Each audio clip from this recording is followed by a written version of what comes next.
ہمارے حضرت رحمۃ اللہ علیہ فرماتے تھے کہ جب کبھی رات کو نکلنا ہو ویرانے میں، جنگل میں، اور یہاں تو جنگل میں جانے کا بہت زیادہ رواج ہے، تو فرمایا کرتے تھے کہ شام سے پہلے اگر پڑھ لیا جائے چند مرتبہ سلام علی نوح فی العالمین، سلام علی نوح فی العالمین، تو اللہ تعالیٰ سنیک بائٹ سے یا اسکارپین کی بائٹ وغیرہ سے بندے کی حفاظت فرماتے ہیں۔ پھر ایک عمل ہے کہ دشمن کا خوف، فرض کرو بچے کو کسی بندے سے ڈر لگتا ہے، یا آپ سفر میں جا رہی ہیں اور آپ نے ایئرپورٹ سے جانا ہے، تو کئی مرتبہ پولیس کا ڈر اور امیگریشن کا ڈر، کسٹم کا ڈر، یہ یا کسی حاکم کا ڈر، تو کسی بھی بندے کا ڈر اگر ہو تو ہمارے حضرت رحمۃ اللہ فرماتے تھے کہ قرآن مجید کی آیت ہے سورہ یاسین میں وَجَعَلْنَا مِن بَيْنِ أَيْدِيهِمْ سَدًّا وَمِنْ خَلْفِهِمْ سَدًّا فَأَغْشَيْنَاهُمْ فَهُمْ لَا يُبْصِرُونَ۔ اس کو اگر پڑھ کے آیت کو اس بندے کی طرف پھونک دیا جائے، اللہ واقعی اس بندے کی آنکھوں پہ پردے ڈال دیتا ہے اور وہ بندے کو تکلیف نہیں پہنچاتا۔ ہم نے اپنی زندگی میں ہزاروں مرتبہ اس آیت کو پڑھ کے آنکھوں سے اس کا فائدہ دیکھا ہے۔ ایک ہے بچے کو نظر لگ جاتی ہے، اس کو نظر بد کہتے ہیں، یہ لوگوں کو بھی لگ سکتی ہے، اور ہمارا تجربہ یہ ہے کہ سب سے زیادہ نظر بچے کو ماں باپ کی لگتی ہے، کیونکہ وہ خود اس کو پیار محبت سے دیکھتے ہیں، تو نظر تو اثر کرتی ہے، العین حق۔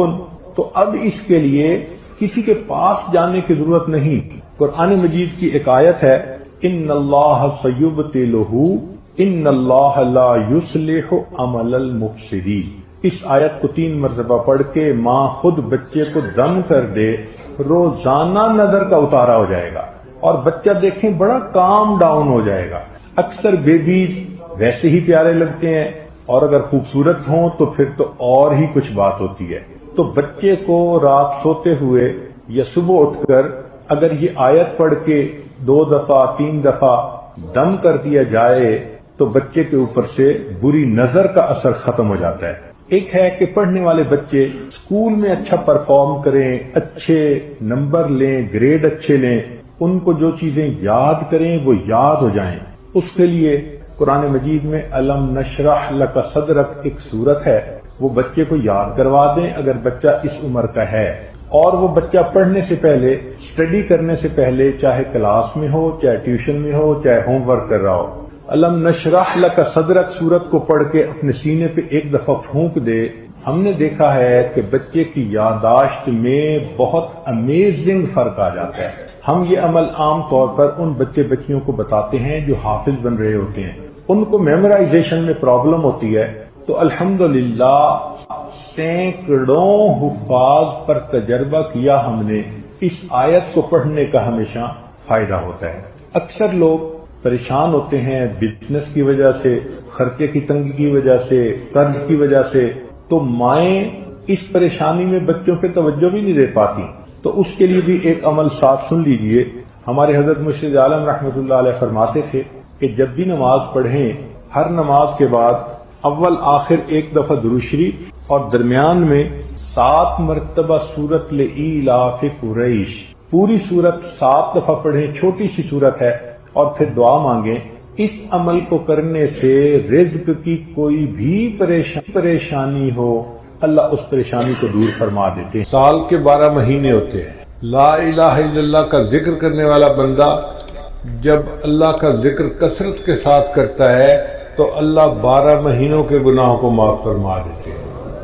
حضرت یوسف علیہ السلام 12 بھائی تھے، 11 کوكبا، 11 بھائی تھے اور 12 یوسف علیہ السلام، تو کل 12 تھے بیٹے۔ مگر یوسف علیہ السلام کی برکت سے اللہ نے باقی سب بھائیوں کے گناہوں کو بھی معاف کر دیا تھا۔ تو یہ کلمہ طیبہ بھی ایسا ہے کہ اس کے پڑھنے کی وجہ سے اللہ تعالیٰ انسان کے 12 مہینوں کے گناہوں کو معاف فرما دیتے ہیں۔ قرآن مجید میں ہے جہنم کے 7 دروازے ہیں، لا 7 ابواب۔ تو جو کلمہ ہے نا لا الہ الا اللہ محمد رسول اللہ، اس کے 7 الفاظ ہیں، لا الہ الا اللہ 4 ہو گئے، اور محمد رسول اللہ 3 وہ ہو گئے، تو 7 الفاظ بنتے ہیں۔ تو جہنم کے 7 دروازے ہیں، تو جو بندہ لا الہ الا اللہ محمد الرسول اللہ پڑھ لیتا ہے اس کے لیے اللہ تعالیٰ جہنم کے 700 دروازوں کو بند فرما دیتے ہیں۔ اب اس لا الہ الا اللہ کے ذرا معارف کو سن لیجئے۔ لا الہ الا اللہ یہ مقصد زندگی ہے، اور محمد الرسول اللہ یہ طرز زندگی ہے۔ لا الہ الا اللہ یہ یقین کی دنیا ہے، اور محمد الرسول اللہ یہ عمل کی دنیا ہے۔ لا الہ الا اللہ یہ روحانی دنیا ہے، اور محمد الرسول اللہ یہ جسمانی دنیا ہے۔ لا الہ الا اللہ کا تعلق باطن سے ہے جس کو دکھایا نہیں جا سکتا، محمد الرسول اللہ کا تعلق ظاہر سے ہے جس کو چھپایا نہیں جا سکتا۔ لا الہ الا اللہ باطن کی دنیا کو بسانا ہے، اور محمد الرسول اللہ کا معنی ظاہر کو سنتوں سے سجانا ہے۔ لا الہ الا اللہ یہ قلب کو اللہ کی طرف متوجہ کرتا ہے، اور محمد الرسول اللہ یہ جسم کو عبادت کی طرف متوجہ کرتا ہے۔ لا الہ الا اللہ میں ما سوا کا یقین دل سے نکل جائے، اور محمد الرسول اللہ کا مقصد ہے کہ ما سوا کے طریقے زندگی سے نکل جائیں۔ لا الہ الا اللہ کا معنی منشائے الہی پہ چلنا، اور محمد الرسول اللہ کا معنی منشائے نبوت کے اوپر چلنا۔ لا الہ الا اللہ اس میں جلال ہے، اور محمد الرسول اللہ اس میں جمال ہے۔ لا الہ الا اللہ میں احکامات الہی پر چلنے میں کامیابی کا یقین، اور محمد الرسول اللہ میں سنن نبی پر چلنے میں کامیابی کا یقین۔ اللہ تعالیٰ نے غزوہ بدر میں لا الہ الا اللہ میں کامیابی کا سبق سکھایا، اور غزوہ احد میں محمد الرسول اللہ میں کامیابی کا سبق سکھایا۔ لا الہ الا اللہ یہ درخت کی جڑ کی مانند ہے، جڑ جتنی مضبوط ہوگی درخت اتنا مضبوط ہوگا، اور محمد رسول اللہ یہ درخت کی شاخوں کی مانند ہے، شاخیں جتنی زیادہ ہوتی ہیں، پتے زیادہ ہوتے ہیں تو پھل بھی زیادہ ہوتا ہے اور اس کا سایہ بھی زیادہ ہوتا ہے۔ لا الہ الا اللہ یہ پاسپورٹ کی مانند ہے، اور محمد رسول اللہ یہ جنت کے ویزے کی مانند ہے۔ اب لا الہ الا اللہ میں اللہ کی ذات کا تعلق ہے، اور محمد رسول اللہ میں نبی علیہ الصلوۃ والسلام کی رسالت کا تعلق ہے۔ گویا دو ہستیوں سے ہمارا واسطہ پڑا، ایک اللہ سے جو ارحم الراحمین ہے، اور ایک محمد الرسول اللہ سے جو رحمت للعالمین ہے۔ کسی شاعر نے کیا اچھی بات کہی، یا رب تو کریمی و رسول تو کریم، اے رب آپ بھی کریم ہیں اور آپ کے رسول صلی اللہ علیہ وسلم بھی کریم ہیں، صد شکر کے ہستیم میں آنے دو کریم۔ میں اللہ کا شکر ادا کرتا ہوں کہ میرا معاملہ دو ہستیوں کے درمیان ہے جو دونوں کریم ہیں۔ اب اللہ تعالیٰ کے ارحم الراحمین ہونے کا ذرا نظارہ دیکھیے۔ اللہ رب العزت کی رحمت کے دو نام ہیں، ایک ہے رحمان اور ایک ہے رحیم۔ تو طالب علم کے ذہن میں بات آتی ہے کہ دو نام کیوں ہیں؟ اس کی ایک وجہ ہے، ایک ہوتا ہے بندے کا مالدار ہونا، یہ ایک الگ صفت ہے، اور ایک ہوتا ہے بندے کا سخی ہونا، یہ الگ صفت ہے۔ کئی دفعہ بندہ مالدار تو ہوتا ہے، سخی نہیں ہوتا تو مال کس کام کا۔ کئی بندہ سخی تو بڑا ہوتا ہے، پلے کچھ نہیں ہوتا تو اس کی سخاوت کس کام کی۔ مزہ تو تب ہے کہ مال بھی کثرت کے ساتھ ہو اور سخاوت بھی خوب ہو۔ تو رحیم کا جو نام ہے نا اللہ تعالیٰ کا، اس کا معنی ہے کہ اللہ تعالیٰ کی رحمت بے انتہا ہے، اور رحمان کا مطلب کہ اللہ کی رحمت خرچ بھی بے انتہا ہو رہی ہے۔ آپ دیکھیں اللہ وہ ذات ہے جس کی رحمت اپنوں پہ بھی دنیا میں خرچ ہو رہی ہے، پرایوں پہ بھی ہو رہی ہے، مومنوں پہ بھی ہو رہی ہے، کافروں پہ ہو رہی ہے۔ کافروں کو اولاد کون دیتا ہے؟ کافروں کو صحت کون دیتا ہے؟ کافروں کو عزت کون دیتا ہے؟ تو یہ سب کچھ نعمتیں ان کو دنیا میں اللہ دیتا ہے۔ اللہ وہ ذات ہے جو رحمان ہے، جو وفاداروں کو بھی دنیا میں دیتا ہے، غداروں کو بھی دنیا میں دیتا ہے۔ اس کی رحمت کی انتہا دیکھیے کہ ہر کسی پر اس کی رحمت خرچ ہو رہی ہے۔ اس لیے یہ دو نام ہیں، رحمان اور رحیم۔ رحیم کا مطلب وہ ذات جس کی رحمت اتنی کہ کوئی اس کی انتہا ہی نہیں، اور رحمان کا مطلب وہ ذات کہ جس کی رحمت اپنے اور پرائے ہر ایک کے اوپر خرچ ہو رہی ہے۔ حدیث مبارکہ میں آتا ہے کہ اللہ رب العزت نے اپنی رحمت کے 100 حصے کیے، اور ان میں سے ایک حصہ اللہ نے مخلوق میں تقسیم کیا۔ یہ جو مخلوق میں محبتیں نظر آتی ہیں نا، ماں کو محبت اولاد سے ہے، خامد کو بیوی سے ہے، بیوی کو خامد سے ہے، بھائی بہن کی محبت، دو بھائیوں کی محبت، پیر کو مرید سے، مرید کو پیر سے، استاد شاگرد، شاگرد استاد۔ مخلوق میں جتنی محبتیں نظر آتی ہیں یہ اس ایک حصے کے آگے حصے در حصے ہیں جو ہمیں ملے ہیں۔ اب آپ غور کیجئے کہ اگر وہ کھرب ہا کھرب حصہ جو کسی ایک ماں کے حصے میں آیا، اس کی وجہ سے ماں کو اولاد سے اتنی محبت ہوتی ہے، تو جس پروردگار کے پاس 100 حصے رحمت ہے اس کو بندوں سے کتنی محبت ہوگی، ہم تو اس کا اندازہ ہی نہیں لگا سکتے۔ سچی بات تو یہی ہے کہ رحمت تو اللہ کے پاس ہے یا پھر رحمت للعالمین کے پاس ہے، اور باقی تو سارے پانی کے بلبلے ہیں۔ چنانچہ اللہ رب العزت نے اپنے پیارے حبیب صلی اللہ علیہ وسلم کی امت کے لیے دنیا میں ایسا نظام بنایا کہ چھوٹے چھوٹے بہانوں سے ان کے گناہوں کو معاف کرنا ہے۔ اب ذرا غور کیجئے کہ کوئی بندہ نیکی کا ارادہ کرتا ہے نا، ابھی نیکی کی نہیں ہے، صرف دل میں ارادہ کیا، مصمم ارادہ کیا، تو ارادہ کرنے پر فرشتہ ایک نیکی نامہ اعمال میں لکھ لیتا ہے۔ ابھی اس نے کچھ بھی نہیں کیا، لیکن چونکہ ارادہ کر لیا تو ارادہ کرنے پر اس کے لیے نیکی لکھ دی جاتی ہے، اور نیکی کا فرشتہ امیر ہے اور جو گناہ لکھنے والا فرشتہ ہے وہ اس کا ماتحت ہے۔ اب یہی بندہ گناہ کا ارادہ کرے تو گناہ والا فرشتہ لکھ نہیں سکتا، کیوں؟ نیکی والا فرشتہ کہتا ہے ابھی گناہ کیا تو نہیں نا، تمہیں کیا مسئلہ ہے، کیوں لکھ سکتے؟ گناہ کا ارادہ کرے تو نہیں لکھ سکتا، نیکی کا ارادہ کرے تو نیکی لکھی جاتی ہے۔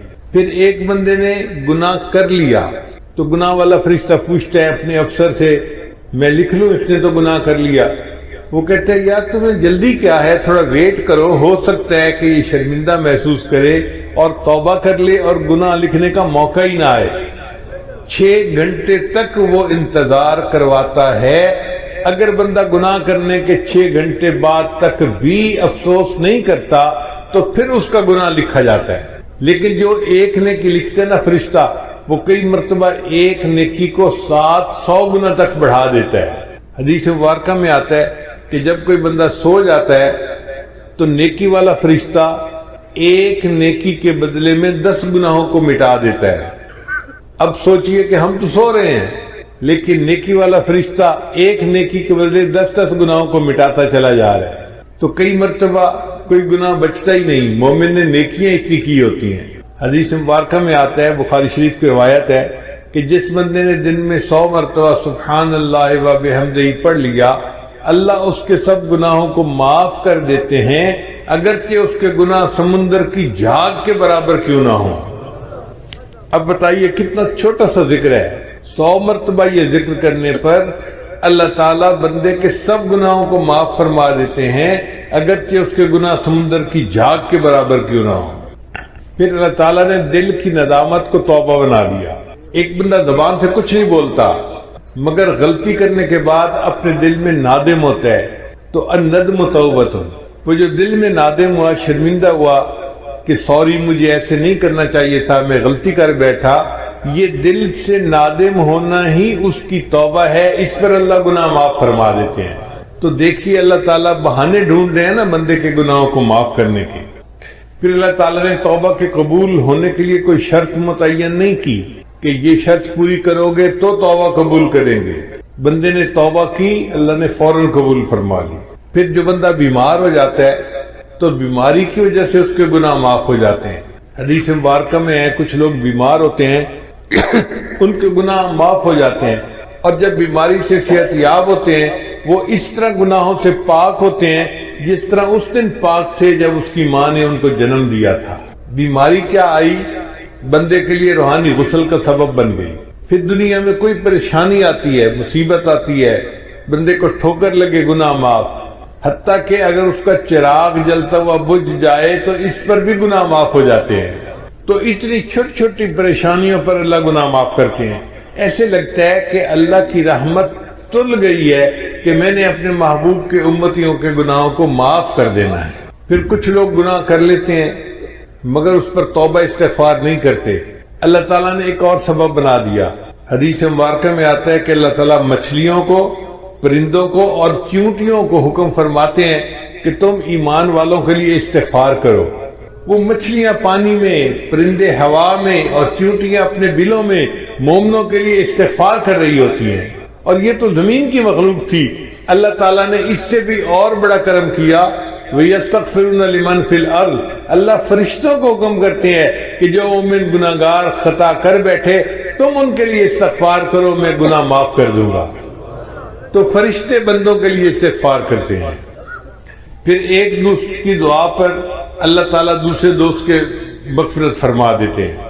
پھر دیکھیے جمعہ کے دن اللہ تعالیٰ پورے ہفتے کے گناہوں کو معاف فرما دیتے ہیں۔ حدیث مبارکہ میں آتا ہے کہ رمضان مبارک میں اللہ تعالیٰ پورے سال کے گناہوں کو معاف فرما دیتے ہیں۔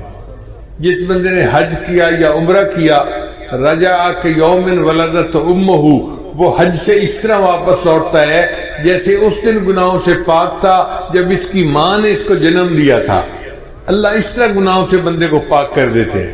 حدیث مبارکہ میں آتا ہے کہ جو عورت اپنے خامن سے حاملہ ہوتی ہے تو جس لمحے اس کو حمل ہوتا ہے زندگی کے پچھلے سب گناہوں کو اللہ معاف فرما دیتے ہیں۔ پھر وہ جب بچے کو جنم دیتی ہے تو بچے کو جس وقت جنم دیتی ہے دوبارہ اس کی زندگی کے سب گناہوں کو معاف کر دیا جاتا ہے۔ پھر وہ بچے کو دودھ دیتی ہے، پالتی ہے۔ اب یہ بچہ جب بولنے کے قابل ہوتا ہے، اگر یہ بچہ سب سے پہلے اللہ کا نام زبان سے نکالے، اللہ تیسری مرتبہ پھر اس کے زندگی کے سب گناہوں کو معاف فرما دیتے ہیں۔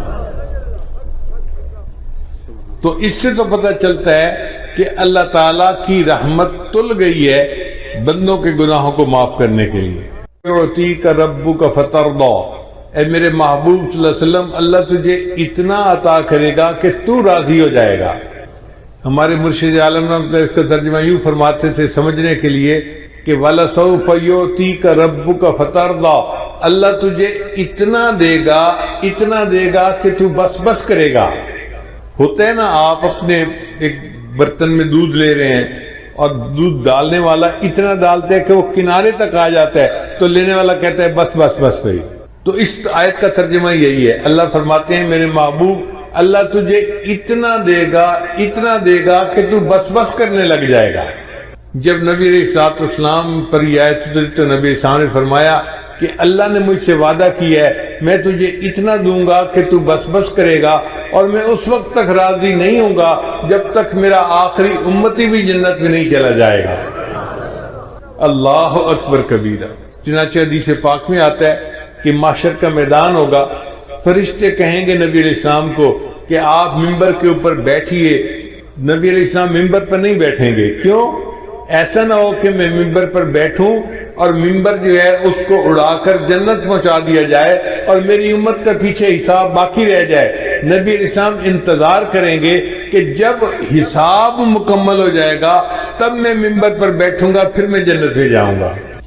چنانچہ نبی علیہ السلام نے ایک مرتبہ دعا مانگی کہ یا اللہ میری امت کا حساب میرے سپرد فرما دیجیے۔ اللہ تعالیٰ نے پوچھا میرے محبوب صلی اللہ علیہ وسلم آپ ایسی دعا کیوں کر رہے ہیں؟ اے اللہ یہ دعا میں اس لیے کر رہا ہوں کہ میں نہیں چاہتا قیامت کے دن میری امت کے گناہوں سے باقی دنیا واقف ہو۔ جب میں نے حساب لینا ہوگا تو میں حساب لے لوں گا اور کسی کو پتہ بھی نہیں چلے گا کہ میری امت کے کرتوت کیا تھے۔ تو اللہ تعالیٰ نے فرمایا میرے محبوب صلی اللہ علیہ وسلم آپ کی امت کا حساب میں ہی لوں گا، مگر میں اس طرح گناہوں کو معاف کروں گا کہ جب آپ کی امتی قیامت کے دن آئیں گے بڑے بڑے گناہ پہلے ہی معاف ہو چکے ہوں گے۔ تو دیکھیے سکرات موت سے گناہ معاف ہوتے ہیں، ضغطۂ قبر سے گناہ معاف ہوتے ہیں، قیامت کے دن کی جو وحشت ہوگی اس سے بھی امت کے گناہ معاف ہوں گے، اور امت جب نبی اسلام کے سامنے پیش ہوگی تو ان کے گناہ معاف ہو چکے ہوں گے۔ اور اگر کوئی رہ بھی گیا ہوگا تو حدیث پاک میں آتا ہے اللہ تعالیٰ ایک بندے کو بلائیں گے اور اس کے گرد نور کی چادر تان دیں گے، جیسے کنات لگا دی جاتی ہے نا، تو نور کی کنات لگ جائے گی۔ اب جب نور کی کنات لگ جائے گی تو باقی مخلوق کو کچھ پتہ نہیں چلے گا اندر کیا ہے، مگر اندر اللہ تعالیٰ اس بندے کو اس کے گناہ گنوائیں گے، یہ بھی گناہ کیا، یہ بھی کیا، یہ بھی کیا۔ وہ مانتا رہے گا حتیٰ کہ اس بندے کو یہ گمان ہوگا کہ آج میں جہنم سے نہیں بچ سکتا، میرا ایک ایک گناہ گنوایا گیا۔ جب اللہ سب گناہ گنوا دیں گے پھر فرمائیں گے کہ تو گناہ کرتا تھا مگر معافیاں بھی مانگتا تھا، ہم نے دنیا میں بھی تیری پردہ پوشی فرمائی اور مخلوق سے تیرے گناہوں کو اوجھل رکھا. ہم آج بھی تیرے گناہوں کو پردہ پوشی کرتے ہیں اور ان کو نیکیوں میں تبدیل کر دیتے ہیں. جب چادر ہٹے گی تو دنیا دیکھے گی کہ اس بندے کے نام اعمال میں کوئی گناہ ہی نہیں, تو لوگ کہیں گے شاید یہ انبیاء میں سے کوئی نبی ہے جس نے معصوم زندگی گزاری اور اس کے نام اعمال میں کوئی گناہ ہی نہیں, حالانکہ وہ نبی اسلام کی امت کا گناہ گار امتی ہوگا. اور ایک حدیث پاک میں ہے کہ اللہ تعالیٰ ایک بندے کو بلائیں گے اور اس کے چھوٹے چھوٹے گناہ گنوائیں گے, وہ چپ رہے گا. جب چھوٹے چھوٹے گناہ سارے گنوا دیں گے پھر اللہ فرمائیں گے اچھا ہم نے تیرے گناہوں کو نیکیوں میں تبدیل کر دیا. جب اللہ فرمائیں گے ہم نے تیرے گناہوں کو نیکیوں میں تبدیل کر دیا, وہ کہے گا یا اللہ میرے بڑے گناہ تو ابھی باقی ہیں. حدیث مبارکہ میں ہے کہ نبی علیہ السلام نے جب یہ حدیث سنائی تو آپ اتنا کھلکھلا کر ہنسے کہ صحابہ کو آپ کی داڑیں جو تھی وہ بھی نظر آنے لگ گئیں کہ دیکھو چھوٹے چھوٹے گناہ گنوا رہے تھے تو چپ کھڑا تھا, جب کہا گناہ نیکیوں میں تبدیل کرتے ہیں تو کہتا ہے جی میرے بڑے گناہ تو ابھی سارے باقی ہیں. تو اللہ تعالیٰ یوں امت کے گناہوں کو نیکیوں میں تبدیل فرما دیں گے. چنانچہ کچھ امتی ایسے ہوں گے جن کو اللہ تعالیٰ قیامت میں عرش کا سایہ عطا فرمائیں گے. 7 تو وہ حضرات ہیں جن کا ایک ہی حدیث میں تذکرہ ہے اور باقی وہ لوگ ہیں جن کا مختلف اور احادیث میں تذکرہ ہے. ان تمام کا مجموعہ میں آج آپ کے سامنے کر دیتا ہوں تو آپ حیران ہوں گے کہ اتنے لوگ عرش کے سائے میں ہوں گے کہ لگتا ہے کہ ہر بندہ کہیں نہ کہیں فٹ ہو ہی جائے گا. ایک امام عادل جو بادشاہ ہو مگر انصاف کرنے والا ہو, اس کو اللہ تعالیٰ عرش کا سایہ عطا فرمائیں گے. ایک نوجوان جو جوانی میں عبادت کرنے والا ہو. اب طلباء مدرسے میں جتنے ہوتے ہیں یہ جوانی کے عالم میں اللہ کی عبادت کرنے والے ہوتے ہیں. اس کا مطلب یہ کہ مدارس کے طلباء تو سارے کے سارے ہی عرش کے سائے کے نیچے ہوں گے. پھر جس بندے کا دل مسجد میں اٹکا ہوا ہو کہ ایسے بوڑھے ہوتے ہیں نا, بڑھاپے میں اور تو کام ہوتا کوئی نہیں, تو وہ نمازوں کے لیے مسجد میں جاتے ہیں اور مسجد کے کھوٹے بن جاتے ہیں, تو جن کا دل مسجد میں اٹکا ہوا ہو وہ بھی قیامت کے دن عرش کے سائے کے نیچے ہوگا. وہ 2 شخص جو اللہ کے لیے ایک دوسرے سے محبت کرتے ہوں گے, جیسے 2 طالب علم ہیں یا 2 پیر بھائی ہیں, اللہ کے لیے ایک دوسرے سے محبت, یا شیخ کو مرید کے ساتھ محبت ہوتی ہے یا مرید کو شیخ کے ساتھ, استاد کو شاگرد کے ساتھ, شاگرد کو استاد کے ساتھ, تو یہ دونوں بھی جنت کے سائے میں ہوں گے. اب آپ بتائیے اتنی باتیں گنوانے سے کتنے لوگ ہیں جو عرش کے سائے کے نیچے آنے کے مستحق بن گئے. پھر فرمایا کہ جو بندہ چھپ کے صدقہ کرے, یعنی صدقہ کرے اور کسی کو بتائے نہیں. کتنے مخیر حضرات ہیں یا ادارے کے معاونین ہوتے ہیں جو تعاون کرتے ہیں اور بتاتے کسی کو نہیں ہے, تو ایسا بندہ بھی قیامت دن عرش کے سائے کے نیچے ہوگا. اور پھر وہ بندہ جو تنہائی میں اللہ کو یاد کرے اور اس کی آنکھوں میں سے آنسو آ جائیں. نوجوان طلباء غلطیاں کر بیٹھتے ہیں لیکن کئی مرتبہ تہجد میں تنہائی میں یہ بیٹھ کے اس پر افسوس کرتے ہیں, توبہ طائب ہوتے ہیں اور دعا مانگتے ہوئے ان کی آنکھوں سے آنسو آ جاتے ہیں, تو ان لوگوں کو بھی اللہ تعالیٰ عرش کا سایہ عطا فرمائیں گے. پھر اگر کسی مرد کو عورت گناہ کی دعوت دے اور وہ کہے انی اخاف اللہ, میں اللہ سے ڈرتا ہوں, یا عورت کو مرد اپنی طرف متوجہ کرے اور وہ کہے کہ نہیں میں اللہ سے ڈرتی ہوں, تو یہ مرد اور یہ عورت بھی قیامت کے دن عرش کے سائے کے نیچے ہوں گے. پھر اگر کسی بندے نے قرضہ لیا مگر قرضہ دینے میں اس کو مشکل ہو رہی ہے اور وہ اپنے قرضدار کو کہتا ہے کہ جی مجھے تھوڑی مہلت اور دے دو, تو قرضہ ادا کرنے میں مہلت دینے والا مقروض بندے کو یہ بھی قیامت کے دن عرش کے سائے کے نیچے ہوگا.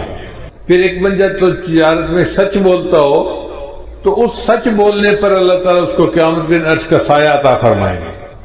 پھر وہ بندہ جو رات کے اندھیرے میں مسجد میں چل کے جانے والا ہو, فجر کے وقت اندھیرا ہوتا ہے نا, لوگ مسجد میں آتے ہیں یا تہجد کے وقت آتے ہیں یا عشاء کے وقت آتے ہیں, رات کے اندھیرے میں چل کر مسجد میں جانے والا اللہ اس کو بھی عرش کا سایہ عطا فرمائیں گے. پھر یتیم کی پرورش کرنے والا, یہ تو ایک عام سی بات ہے, ہر دوسرے چوتھے گھر میں کوئی نہ کوئی یتیم پل رہا ہوتا ہے. کسی کی بہن کا بیٹا ہوتا ہے, کسی کے بھائی کا بیٹا, کہیں بہن پالتی ہے کہیں بھائی پالتا ہے, تو گھروں میں یتیم ہمارے پلتے ہیں, یہ ایک عام سی بات ہے. یتیم کو پالنے والا بندہ بھی قیامت کے دن عرش کے سائے کے نیچے ہوگا۔ پھر صلہ رحمی کرنے والا بندہ اس کو کہتے ہیں جو رشتے ناطے قائم رکھے، یعنی اپنے رشتہ داریوں کا خیال رکھے۔ الحمدللہ ہمارا یہ معاشرہ ایسا ہے کہ جس میں مسلمان گھروں میں ایک دوسرے کے ساتھ رشتے نبھائے جاتے ہیں، خیال رکھا جاتا ہے، ایک دوسرے کی خوشی غمی میں اس کے ساتھ شریک ہوتے ہیں، ایک دوسرے کے ساتھ تعاون کرتے ہیں، ہر لحاظ سے محبت رشتے نبھاتے ہیں۔ یہ صلہ رحمی کرنے والا بندہ قیامت کے دن عرش کے سائے کے نیچے ہوگا۔ پھر وہ بیوہ عورت جو خامن کے مرنے کے بعد اس لیے نکاح نہ کرے کہ بچے چھوٹے ہیں، مجھے ان کی پرورش کرنی ہے، اگر میں دوسرا نکاح کر لوں گی تو میرے بچے رل جائیں گے۔ جو عورت اس لیے دوسرا نکاح نہیں کرتی، اپنے بچوں کی خاطر زندگی گزار دیتی ہے، یہ عورت بھی قیامت کے دن عرش کے سائے کے نیچے ہوگی۔ پھر وہ بندہ جو اللہ کے راستے میں جاگتا ہو، وہ بھی قیامت کے دن عرش کے سائے کے نیچے ہوگا۔ پھر وہ کام کرنے والا بندہ جو رشوت نہ لیتا ہو، یہ بھی قیامت کے دن عرش کے سائے کے نیچے ہوگا۔ وہ بندہ جو سودی کاروبار نہ کرتا ہو، یہ بھی قیامت کے دن عرش کے سائے کے نیچے ہوگا۔ پھر وہ بندہ جو مسلمان کے غم کو دور کرے، ضروری نہیں کہ مال پیسے سے غم دور ہوتا ہے، غم زدہ بندے کو دو میٹھے بول دو نا، اس کا غم کم ہو جاتا ہے۔ اس کو تسلی دینا، اس کو تشفی کر، اس سے محبت کی بات کر لینا، میٹھی بات کر لینا، اس کا دل کا غم دور ہو جاتا ہے۔ مومن کے دل کا غم دور کرنے والا یہ بندہ، یہ بھی قیامت کے دن عرش کے سائے کے نیچے ہوگا۔ پھر کثرت سے درود شریف پڑھنے والا، اب طلباء کثرت سے درود شریف پڑھتے ہیں، ایک حدیث میں کتنی بار صلی اللہ علیہ وسلم یہ درود شریف ہے، تو اس پر اللہ تعالیٰ ان کو قیامت کے دن عرش کا سایہ عطا فرمائیں گے۔ پھر سنت کو زندہ کرنے والا، جو بندہ نوجوانی میں آج چہرے کے اوپر داڑھی سجاتا ہے، یہ سنت کو زندہ کرنے والا نوجوان ہے، اس کو اللہ تعالیٰ اس عمل کے بدلے قیامت کے دن عرش کا سایہ عطا فرمائیں گے۔ پھر نماز کے وقت کا خیال رکھنے والا، جو باجماعت نماز پڑھتے ہیں، صاف ظاہر ہے وہ اپنی گھڑیاں دیکھتے رہتے ہیں، وقت کا خیال کرتے ہیں اور وقت پہ پہنچتے ہیں، ان کو تکبیر اولیٰ میں شامل ہونا ہوتا ہے۔ اللہ اس تکبیر اولیٰ کی پابندی سے اس کو بھی قیامت دن عرش کا سایہ عطا فرمائیں گے۔ ایسے لگتا ہے کہ اللہ تعالیٰ نے عرش کا سایہ بنایا ہی امت محمدیہ کے لیے ہے۔ سچی بات تو یہ ہے کہ ہر بندہ کہیں نہ کہیں عرش کے سائے میں آنے والے لوگوں میں فٹ ہو جاتا ہے۔ تو رحمت للعالمین دیکھیے نبی علیہ السلام کی کہ انہوں نے اللہ سے دعائیں مانگی اور اللہ نے ان کی امت کے لیے ایسے آسانیاں فرما دی۔ نبی علیہ السلام امت کے لیے بہت دعائیں مانگا کرتے تھے۔ حدیث مبارکہ میں آتا ہے کہ نبی علیہ السلام نے ایک مرتبہ دریا کے کنارے نماز ادا فرمائی، سفر سے آ رہے تھے، تو جب آپ نے نماز پڑھی تو آپ نے دیکھا کہ ایک چڑیا آئی اور ریت کے 2-3 ذرات اس نے اپنی چونچ میں لیے اور دریا کے اوپر چل کے چلی گئی۔ پھر دوبارہ آئی، پھر اس نے 2-4 ذرات اپنی چونچ میں لیے، پھر اڑ کے چلی گئی۔ جب 2-4 دفعہ ایسا ہوا تو نبی علیہ السلام متوجہ ہوئے کہ یہ چڑیا کیا کر رہی ہے۔ تو جبریل علیہ السلام آئے، انہوں نے آ کے بتایا، اے اللہ کے نبی وسلم، آپ امت کی بخشش کی دعائیں کرتے ہیں، اللہ نے آپ کو ایک منظر دکھا دیا ہے کہ یہ چونچ میں جو ذرے لیتی ہے تو وہ چند ذرے ہوتے ہیں، اور یہ جا کر دریا کے اوپر پھینکتی ہے تو دریا کو پتہ ہی نہیں چلتا کہ ذرے پھینکے گئے یا نہیں پھینکے گئے۔ تو اللہ نے آپ کو دکھایا ہے آپ کی امت کے گناہ وہ ریت کے ذرات کی مانند ہیں، اور اللہ کی رحمت تو اس دریا کی مانند ہے، وہ ساری امت کے گناہوں کو بھی معاف کر دے تو دریا کو پتہ ہی نہیں چلے گا۔ کہتے ہیں کہ ایک مچھر کسی بیل کے سینگ پہ بیٹھ گیا تھا، پھر اس نے اڑتے ہوئے اس سے سوری کی کہ سوری میں آپ کے سینگ کے اوپر بیٹھا رہا، تو بیل نے کہا او میاں مجھے تو پتہ بھی نہیں چلا کہ تو بیٹھا بھی تھا یا نہیں بیٹھا تھا۔ اگر مچھر کے وزن کا بیل کو پتہ نہیں چلتا تو ہمارے گناہوں کا اللہ کی رحمت کے سامنے کوئی حیثیت ہی نہیں ہے۔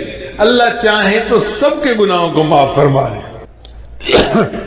اور اللہ تعالیٰ نے ایک وعدہ فرمایا ہے، یوم لا یخزی اللہ النبی والذین آمنوا معہ، قیامت دن اللہ تعالیٰ اپنے نبی علیہ السلام کو اور ان کے ساتھ جو ایمان لانے والے ہوں گے ان کو رسوا نہیں کرے گا۔ تو اللہ نے مومنوں سے وعدہ کیا ہے کہ وہ ان کو قیامت دن رسوا نہیں کرے گا۔ اب ہم نے کلمہ پڑھا الحمدللہ کہ ہم مومن ہیں، تو اب ہمارے دل میں یہ پکا گمان ہونا چاہیے اس کلمے کی وجہ سے اللہ تعالیٰ ہمیں قیامت میں رسوا نہیں فرمائیں گے، ہمارے عیبوں کی پردہ پوشی فرما کے عرش کا سایہ عطا کریں گے اور بالآخر ہمیں جنت عطا فرمائیں گے۔ علماء نے لکھا ہے کہ نکاح جو ہوتا ہے نا یہ ایجاب و قبول ہوتا ہے، دلہن کی طرف سے ایجاب اور خامد کی طرف سے قبول، تو وہ دلہن بن گئی۔ اسی طرح ایمان بھی ایجاب و قبول کی مانند ہے، جب نکاح ہوتے ہیں نا تو دلہا دلہن کو لے کے اپنے گھر آ جاتا ہے کیونکہ ایجاب و قبول ہو چکا۔ جس نے کلمہ پڑھا ایمان لے آیا گویا اس نے اللہ کے ساتھ ایجاب و قبول کر لیا، اب اللہ اس بندے کو اپنے گھر جنت میں لے کر جائیں گے کلمے کی بنیاد پر۔ باقی عمل سارے ایک طرف رکھ دیں۔ جب تک بکے نہ تھے کوئی پوچھتا نہ تھا، جب تک بکے نہ تھے کوئی پوچھتا نہ تھا، تم نے خرید کر ہمیں انمول کر دیا۔ اللہ تعالیٰ قرآن میں فرماتے ہیں ان اللہ اشتری من المؤمنین انفسهم واموالهم بان لهم الجنہ، اللہ نے مومنوں سے ان کے جان اور مال کو جنت کے بدلے میں خرید لیا ہے۔ تو اللہ ہمیں خرید چکے ہیں، جب خرید لیا ہے تو پھر اب وہ ہمیں رد نہیں کریں گے۔ کسی شاعر نے کہا تو بعلم ازل مرادی دی، اے اللہ تو ازلی علم کے ساتھ مجھے دیکھتا ہے، دیدی آنکھ کے بعیب بخریدی، اے اللہ تو نے مجھے میرے عیبوں کے باوجود دیکھا اور مجھے پسند کیا، تبھی تو میرے ساتھ خرید کی ڈیل کی کہ میں نے بندوں سے ان کے جان مال کو خرید لیا ہے۔ تو بعلما ومن بعیب ہما، اللہ تو وہی علم والا ہے اور میں وہی عیبوں والا ہوں، رد مکن آنچ خود پسندی دی، اللہ اس کو رد نہ کر جسے تو ایک دفعہ پسند کر چکا ہے۔ تو اللہ رب العزت کی رحمت کی کوئی انتہا نہیں۔ چنانچہ حضرت شیخ عبد القادر جیلانی رحمۃ اللہ علیہ نے اللہ تعالیٰ کی رحمت کا درس دیا اور 18 سال تک درس دیتے رہے، روزانہ درس دیتے تھے، ہزاروں لوگ مجمع میں آتے تھے، اور آپ اللہ کی رحمت کے اوپر درس دیتے دیتے 18 سال گزر گئے۔ ایک دن آپ نے اللہ تعالیٰ کے جلال پہ بھی درس دے دیا۔ اب لوگوں نے جو جلال پہ درس سنا تو وہ تو اتنا روئے کچھ بے ہوش ہو گئے اور کچھ ایک کی تو جان ہی نکل گئی۔ جب یہ منظر ہوا تو اللہ تعالیٰ نے الہام کیا عبد القادر جیلانی تو لوگوں کے سامنے میرے جلال کا تذکرہ کرتا ہے، یا اللہ میں نے 18 سال تیری رحمت کا تذکرہ کیا۔ اللہ نے جواب میں فرمایا تو عبد القادر کیا 18 سال میں میری رحمت ختم ہو گئی تھی؟ جس پروردگار کی رحمت کی یہ انتہا ہو کہ 18 سال تذکرہ کرنے پر بھی رحمت ختم نہیں ہوتی، اس کی رحمت کا قیامت کے دن انعام ہوگا۔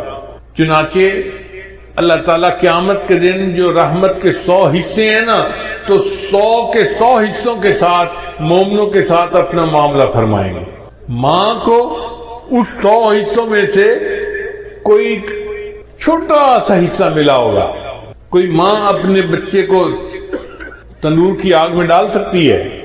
حدیث مبارکہ میں نبی اسلام ایک جگہ پڑاؤ فرمایا تو وہاں ایک عورت تھی جو تندور پہ روٹیاں لگاتی تھی، وہ ملنے کے لیے آئی، کہنے لگی میں آپ سے ایک بات پوچھنا چاہتی ہوں، میں ماں ہوں، میں جب روٹیاں لگاتی ہوں میرا بچہ تندور کے قریب آتا ہے تو میں اس کو دور رکھتی ہوں، میں چاہتی نہیں کہ گرم ہوا بھی میرے بچے کو لگ جائے۔ اگر میں گرم ہوا بچے کو لگنا پسند نہیں کرتی تو اللہ تو بندے سے بہت محبت کرتے ہیں، وہ اپنے بندوں کو جہنم میں کیسے ڈالے گا؟ تو نبی علیہ السلام کی مبارک آنکھوں میں آنسو آ گئے۔ نبی علیہ السلام نے جواب دیا اللہ تعالیٰ تو نہیں چاہتے کہ بندے جہنم میں جائیں، مگر جو اپنے پاؤں پہ خود کلہاڑی مارے اس کا کیا کیا جا سکتا ہے؟ وَمَا ظَلَمَهُمُ اللَّهُ وَلَكِنْ كَانُوا أَنفُسَهُمْ يَظْلِمُونَ، اللہ نے ان پہ ظلم نہیں کیا، انہوں نے اپنی جانوں پہ خود ظلم کیے ہیں۔ تو ہم گناہ کرتے ہیں اور پھر توبہ کرنا بھول جاتے ہیں، یہ ہماری کوتاہی ہوتی ہے، ورنہ اللہ تعالیٰ تو معاف کرنے کے لیے تیار ہیں۔ ایک گناہ میرا ماں پیو ویکھے تے دیوݨ دیس نکالا، ایک گناہ میرا ماں پیو ویکھے تے دیوݨ دیس نکالا، تے لکھ گناہ میرا اللہ ویکھے تے وہ پردے پاون والا۔ اللہ لاکھوں گناہ بندے کے دیکھتے ہیں پھر بندے پہ پردے ڈال دیتے ہیں۔ جے ویکھاں اپنے عملہ وال تے کچھ نہیں میرے پلے، جے ویکھاں اپنے عملہ وال تے کچھ نہیں میرے پلے، یہ ویکھاں تیری رحمت وال تے بلے بلے بلے۔ اس لیے اللہ تعالیٰ سے اس کی رحمت کی ہمیشہ امید رکھیں، استغفار کرتے رہیں، توبہ کرتے رہیں، مگر دل میں یہ حسن ظن رکھیں، ہمیں موت اس حال میں آئے کہ اللہ کے ساتھ ہمیں حسن ظن ہو کہ اللہ ہمیں ضرور معاف کر دے گا اور رحمت کا معاملہ فرمائے گا۔ ہمارے علاقے کا ایک واقعہ ہے، میں سنا دیتا ہوں۔ ایک پیر صاحب آئے، قریب موچی والا ایک گاؤں ہے وہاں پہ، تو پیر صاحب نے سوچا کہ دیہاتی لوگ نماز بھی نہیں پڑھتے اور باقی نیک اعمال بھی اتنے نہیں کرتے، تو ان کو مسجد میں بلائیں اور تقریر کر کے ان کو نصیحت کی جائے۔ چنانچہ انہوں نے اعلان کروا دیا کہ بھئی لوگوں آؤ، آج پیر صاحب تقریر کریں گے اور لوگ ان کی تقریر سنیں گے۔ کوئی 100 کے قریب دیہاتی جمع ہو گئے۔ جب تقریر شروع ہونے لگی تو ایک بوڑھا سا اٹھا، کہنے لگا پیر صاحب میں ان پڑھ جاہل جٹ بتان ہوں، اگر مجھے کوئی بات سمجھ نہ آئے تو کیا میں سوال پوچھ سکتا ہوں؟ ان کا ہاں پوچھ لینا۔ اب پیر صاحب نے بیان شروع کیا۔ پیر صاحب نے بیان کرتے ہوئے موت کا تذکرہ کیا، پھر حشر کا تذکرہ کیا، پھر انہوں نے کہا کہ دیکھو پل صراط ہوگی جو بال سے زیادہ باریک اور تلوار سے زیادہ تیز ہوگی۔ ہم بھی اپنے بچپن میں اپنے والدین سے یہی سنا کرتے تھے کہ پل صراط ہوگی جو بال سے زیادہ باریک اور تلوار سے زیادہ تیز ہوگی۔ تو جب پیر صاحب نے یہ کہا نا تو وہ بوڑھا کھڑا ہو گیا، کہنے لگا پیر صاحب میں تو لگتا ہے ایک کوڑے۔ ان کا نہیں کتابوں میں لکھا ہوا ہے، فلاں کتاب میں فلاں کتاب میں۔ تو کہتے ہیں اچھا لکھے ہوئے کتابیں؟ انہوں نے کہا ہاں لکھے ہوئے ہے۔ اکھے پیر صاحب موڑ ان آنکھوں چاہنا کہ اللہ سائیں دی پار تے پاون دی نیت کا ہی نہیں۔ بھئی اگر بال سے زیادہ باریک ہے اور تلوار سے زیادہ تیز ہے تو پھر یوں کہو کہ اللہ تعالیٰ کی پار گزارنے کی نیت ہی نہیں ہے۔ خیر بات آئی گئی ہو گئی۔ پھر پیر صاحب نے تقریر شروع کی کہ بھئی نیکی کرو، گناہوں سے بچو، اگر نہیں نیکی کرو گے، گناہ کرو گے تو پہلے اللہ تمہیں دوزخ میں ڈالے گا اور جب سزا مل جائے گی اس کے بعد پھر تمہیں جنت میں اللہ تعالیٰ ڈالے گا۔ جب انہوں نے یہ بات کی نا تو بوڑھا پھر کھڑا ہو گیا، پیر صاحب مینوں لگتا ہے ایک کوڑ ہے۔ ان کا بھئی وہ کیسے؟ کہنے لگا پیر صاحب گل دسو، میرے گھر جو پڑھا آوے تو میں انہوں 5-7 لتر مارا، موڑا کھاں بھجیا ککڑ کھا لے اور کھا لئی سی۔ اور پیر صاحب اللہ جنوں بخشنے اس بخش ہی چھوڑنے، اس کوئی نہیں سزا دینی اس نے۔ تو جیسے اس بوڑھے کو اللہ کی رحمت کے ساتھ اس نے ظن تھا نا کہ اللہ نے جب بخشنا ہے تو بخش ہی دینا ہے، اللہ کی رحمت کا اتنا ظہور ہوگا کہ ہمارے اندازے سے باہر۔ حضرت قاری محمد طیب رحمۃ اللہ لکھتے ہیں کہ اتنا ظہور ہوگا، اتنا ظہور ہوگا کہ ایک موقع آئے گا شیطان سر اٹھا کر دیکھے گا شاید میری بھی بخشش ہو جائے گی۔ شیطان کو بھی امید لگنے لگے گی کہ شاید میری بھی بخشش ہو جائے، اتنا اللہ کی رحمت کا ظہور ہوگا۔ مفسرین نے لکھا ہے کہ اللہ تعالیٰ بندوں کا حساب تو لیں گے جو ان کے حق ہیں، جب سب سے بندوں کے حساب حقوق العباد کا حساب لے لیا جائے گا تو فرشتے کہیں گے اللہ حقوق العباد کا حساب ہو چکا، اب صرف حقوق اللہ باقی ہیں۔ اللہ فرمائیں گے اچھا اگر صرف میرے حق باقی ہیں نا تو میں کریم ہوں، مجھے حساب لیتے ہوئے حیات ہی ہے، جس نے کلمہ پڑھا اس کو کہو کہ وہ چلا جائے جنت میں۔ ربما یود الذین کفروا لو کانوا مسلمین، یہ وہ وقت ہوگا جب ہر کافر دل میں یہ تمنا کرے گا کاش میں نے بھی کلمہ پڑھا ہوتا۔ اس وقت ہمیں احساس ہوگا کہ یہ کلمہ کتنی بڑی نعمت ہے جس کے پڑھنے پر اللہ نے ہمارے لیے جنت کے دروازے کھول دیے۔ ایک بزرگ لکھتے ہیں کہ قیامت کے دن اللہ تعالیٰ گناہگاروں میں اپنی رحمت کو تقسیم کریں گے تو فرشتے پوچھیں گے یا اللہ اب کس بندے کو کتنی رحمت دینی ہے؟ تو ہو سکتا ہے اللہ تعالیٰ قانون یہ بتا دے کہ بھئی جس کے گناہ جتنے زیادہ ہیں اس کو رحمت بھی اتنے حساب سے دے دو، تو جو زیادہ گناہگار ہوں گے نا اس کو زیادہ رحمت میں سے حصہ ملے گا۔ بے گناہوں میں چلا زاہد جو اس کو ڈھونڈنے، بے گناہوں میں چلا زاہد جو اس کو ڈھونڈنے، مغفرت بولی ادھر آ میں گناہگاروں میں ہوں، وہ کرشمے شان رحمت نے دکھائے روز حشر، چیخ اٹھا ہر بے گناہ میں بھی گناہگاروں میں ہوں۔ اتنا اللہ کی رحمت کا ظہور ہوگا کہ بے گناہ بھی کہہ اٹھیں گے میں بھی گناہگار ہوں، مجھے بھی رحمت میں سے حصہ چاہیے۔ چنانچہ حضرت معاذ رضی اللہ عنہ کہتے ہیں کہ نبی علیہ الصلوۃ والسلام نے مجھے بلا کر کہا کہ اے بچے، کیا تم جانتے ہو کہ اللہ کا بندوں پر کیا حق ہے اور بندوں کا اللہ پر کیا حق ہے؟ وہ کہتے ہیں کہ میں نے کہا کہ اللہ کے رسول آپ مجھے بتا دیجئے۔ فرمانے لگے کہ اللہ کا بندوں پر یہ حق ہے کہ بندے اس کے ساتھ کسی کو شریک نہ بنائیں، توحید کے اوپر پکے رہیں، اور جو بندہ توحید کے اوپر پکا رہے اس کا حق اللہ پہ یہ ہوتا ہے کہ اللہ اس کو جنت عطا فرما دے۔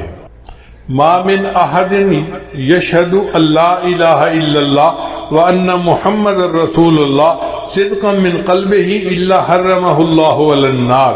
یہ بخاری اور مسلم کی روایت ہے کہ جو بندہ دل کی سچائی کے ساتھ لا الہ الا اللہ محمد رسول اللہ پڑھ لیتا ہے، اللہ تعالیٰ دوزخ کی آگ اس کے اوپر حرام کر دیتے ہیں۔ ایک مرتبہ سیدنا ابو ہریرہ انہوں نے دیکھا کہ نبی علیہ السلام گھر پہ نہیں تھے تو وہ ڈھونڈنے کے لیے نکلے۔ بنی نجار کا ایک باغ تھا تو اس کے اندر نبی علیہ السلام تشریف فرما تھے، اور اس باغ کا جو پانی تھا نا وہ ایک کھالی کے ذریعے سے باہر نکلتا تھا، وہاں سے دیوار تھوڑا ٹوٹی ہوئی تھی۔ ابو ہریرہ دروازے کی طرف جاتے اور اندر جاتے تو دیر لگ جاتی، ان کو جلدی تھی، وہ اس نالی سے کھالی جس کو کہتے ہیں نا وہاں سے باغ کے اندر داخل ہو گئے اور نبی علیہ السلام کے پاس حاضر ہوئے۔ تو نبی علیہ السلام نے فرمایا کہ ابو ہریرہ من قال لا الہ الا اللہ دخل الجنہ، جس نے لا الہ الا اللہ کہہ دیا وہ جنت میں سیدھا جائے گا۔ تو ابو ہریرہ نے کہا اے اللہ کے نبی میں لوگوں کو بتا دوں؟ فرمایا ہاں بتا دو۔ اے اللہ کے نبی میں ان کو بتاؤں گا، وہ کہیں گے تیرے پاس اس کی دلیل کیا ہے؟ تو نبی علیہ السلام نے اپنے نالین مبارک، اپنے جوتے مبارک دیے کہ یہ میرے جوتے لے جاؤ، یہ دکھا دینا کہ نبی علیہ السلام نے یہ دے کر مجھے بھیجا ہے۔ اب ابو ہریرہ اس باغ سے باہر نکلے، آگے عمر رضی اللہ عنہ سے ملاقات ہو گئی۔ تو ابو ہریرہ نے بتایا کہ نبی علیہ السلام نے فرمایا جس نے کہا لا الہ الا اللہ دخل الجنہ، جو لا الہ الا اللہ پڑھ لے گا اللہ اس کو جنت میں داخل کریں گے۔ تو عمر رضی اللہ عنہ پہ انتظام غالب تھا، انہوں نے ان کو جو دھکا دیا تو ابو ہریرہ تو پیچھے جا کے گرے، کہنے لگے اچھا میں جا کے نبی علیہ السلام کو شکایت لگاتا ہوں۔ ادھر ابو ہریرہ پہنچے اور ادھر عمر رضی اللہ عنہ بھی پہنچ گئے۔ ابو ہریرہ نے بتایا کہ اللہ کے نبی میں نے ان کو بتایا تھا تو انہوں نے مجھے دھکا دیا اور میں گر گیا۔ تو نبی علیہ السلام نے پوچھا عمر تو نے ایسا کیوں کیا؟ تو عمر رضی اللہ عنہ نے جواب دیا اخشا ان یتکل الناس علیہا، اے اللہ کے نبی مجھے ڈر ہوا کہ اگر اس طرح کھول کے بتا دیں گے کہ لا الہ الا اللہ کہنے پر جنت مل جائے گی تو پھر لوگ عمل کرنے سے پیچھے رہ جائیں گے، سستی کریں گے، اس لیے میں نے کہا تھا کہ فخلہم یعملون، تو اس بات کو نہ کر، لوگوں کو عمل کرنے دے۔ تو واقعی بات ایسی ہے، نبی علیہ السلام نے یہ بات سن کے سکوت فرما لیا۔ ایک واقعہ میں نے کتابوں میں پڑھا تھا حضرت شبلی رحمۃ اللہ علیہ کا، لیکن میں اس کو نقل کرنے سے ڈرتا تھا۔ ایک مرتبہ رائے وینڈ کے سالانہ اجتماع میں حضرت مولانا محمد مسلم، مولانا محمد اسلم ملتانی، انہوں نے یہ واقعہ سنایا رائے وینڈ کے سالانہ اجتماع میں۔ اس کے بعد یہ واقعہ میں نقل کر دیتا ہوں۔ کتاب میں لکھا ہوا تھا کہ اللہ تعالیٰ کے اپنے اولیاء کے ساتھ بہت معاملات ہوتے ہیں، اللہ تعالیٰ ان سے کبھی کبھی دل لگی بھی فرماتے ہیں۔ تو ایک مرتبہ اللہ تعالیٰ نے شبلی پر الہام فرمایا، شبلی کیا تو چاہتا ہے کہ میں تیرے عیب لوگوں پر واضح کر دوں، تجھے دنیا میں کوئی منہ لگانے والا نہ رہے؟ شبلی کیا تو چاہتا ہے کہ میں تیرے عیب لوگوں کے اوپر ظاہر کر دوں تو تجھے دنیا میں کوئی منہ لگانے والا نہ رہے؟ وہ بھی آگے ناز کے انداز میں تھے، کہنے لگے اللہ کیا تو چاہتا ہے کہ میں تیری رحمت کھول کر لوگوں کو بتا دوں تجھے دنیا میں کوئی سجدہ کرنے والا نہ رہے؟ جب یہ الہام ہوا، جب یہ بات کی تو فوراً الہام ہوا شبلی نہ تو میری بات کہنا نہ میں تیری بات کہتا ہوں۔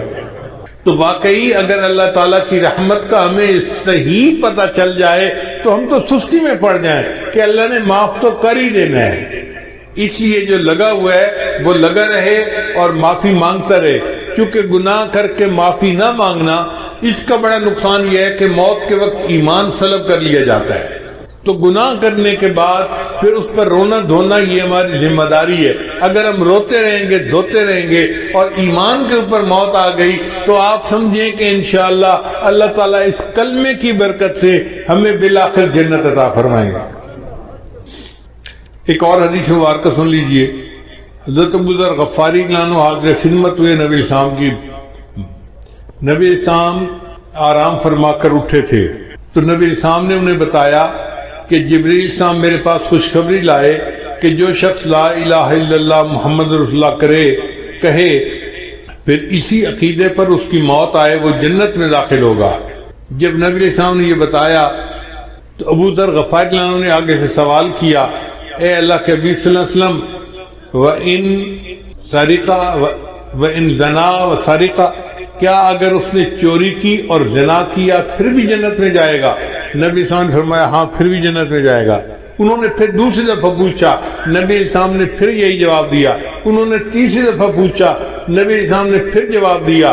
پھر انہوں نے چوتھی مرتبہ پوچھا, نبی اسلام نے فرمایا ہاں پھر جنت میں جائے گا اگرچہ ابو ذر کی ناک خاک آلود ہو. یعنی جس نے کلمہ پڑھا اگر وہ چوری اور زنا جیسا جرم بھی کر بیٹھا اور وہ اللہ سے معافیاں مانگتے استغفار کرتا ہے تو وہ جنت میں جائے گا اگرچہ ابو ذر کی ناک خاک آلود ہو. اس کا مطلب یہ کہ یہ کلمہ ایسی نعمت ہے کہ اگر ہم اللہ کے ساتھ حسن ظن رکھیں گے, اللہ کی رحمت کی امید دل میں رکھیں گے اور اللہ سے مانگتے رہیں گے تو کلمے کی برکت سے اللہ ہمیں جنت عطا فرمائے گا. اس لیے کہتے ہیں اللہ جتنی تیری بڑی ذات اتنی بڑی میری آس. اللہ یہ فکرہ ذرا ذہن میں ایک دفعہ کہہ دیجئے, اللہ جتنی بڑی تیری ذات اتنی بڑی میری آس. اللہ جتنی بڑی تیری ذات اتنی بڑی میری آس. تیری ذات جتنی بڑی ہے میری تیرے ساتھ آس بھی اتنی بڑی ہے. اللہم مغفرتک اوسع من ذنوبی ورحمتک ارجا عندی من عملی. ہمیں عملوں پہ بھروسہ نہیں ہے, تیری رحمت پہ بھروسہ ہے. تو اگر چاہے گا تو ہماری کشتی کو کنارے لگا دے گا. اب میں اپنی بات کو مکمل کرتا ہوں دو بزرگوں کی عبارت سنا کے, توجہ کے ساتھ سنیے گا. تقویت الایمان کتاب ہے, اس میں حضرت شاہ اسماعیل شہید رحمۃ اللہ فرماتے ہیں کہ دنیا میں بڑے بڑے گنہگار گزرے ہیں. یہ ان کی کتاب کی عبارت ہے, طلباء توجہ کے ساتھ سنیں. دنیا میں بڑے بڑے گنہگار گزرے ہیں جیسے فرعون, حامان, نمرود اور شیطان.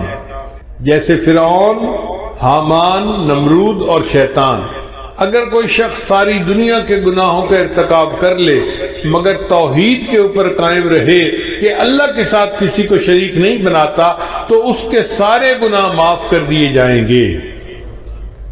یعنی بندہ توحید کے اوپر پکا رہے, ساری دنیا کے گناہ بھی اگر کر لے اللہ اس توحید کی برکت سے اس کے سارے گناہوں کو معاف فرما دیں گے. اور دوسرے بزرگ ہیں حضرت مجد لسانی رحمۃ اللہ علیہ, وہ اپنے مکتوب میں فرماتے ہیں اور عجیب لکھتے ہیں, فرماتے ہیں اس فقیر کو محسوس ہوا ہے کہ اگر سارے عالم کو صرف ایک مرتبہ کلمہ پڑھنے پر بخش دے تو اس کی بھی گنجائش موجود ہے. یعنی ساری مخلوق کے تمام گناہوں کو اللہ ایک مرتبہ کلمہ پڑھنے پر معاف کر دے تو اس کی بھی گنجائش موجود ہے. اب آپ بتائیے یہ کلمہ پڑھنا کتنی بڑی نعمت ہے کہ ایک مرتبہ کلمہ پڑھنے پر اللہ ساری مخلوق کے سارے گناہوں کو معاف کر دے تو اس کی بھی گنجائش موجود ہے.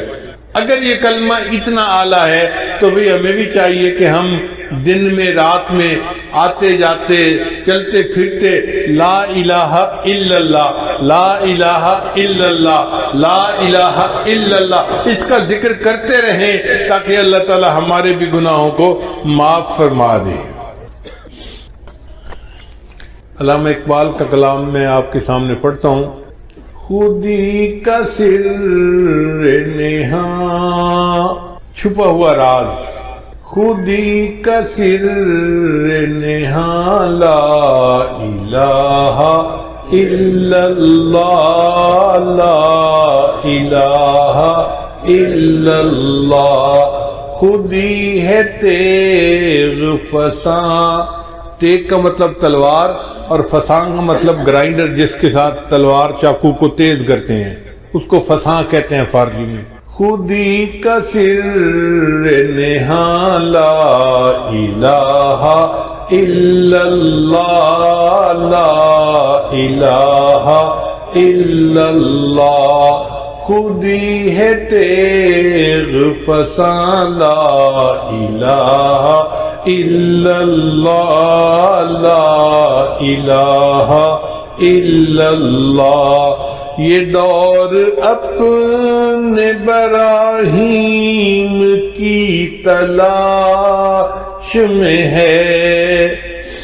یہ دور اپنے براہیم کی تلاش میں ہے.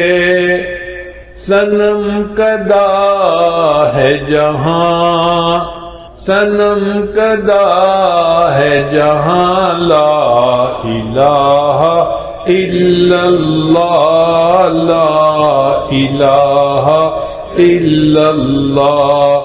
یہ مال و دولت دنیا یہ رشتہ او پیون. یہ مال و دولت دنیا یہ رشتہ او پیون.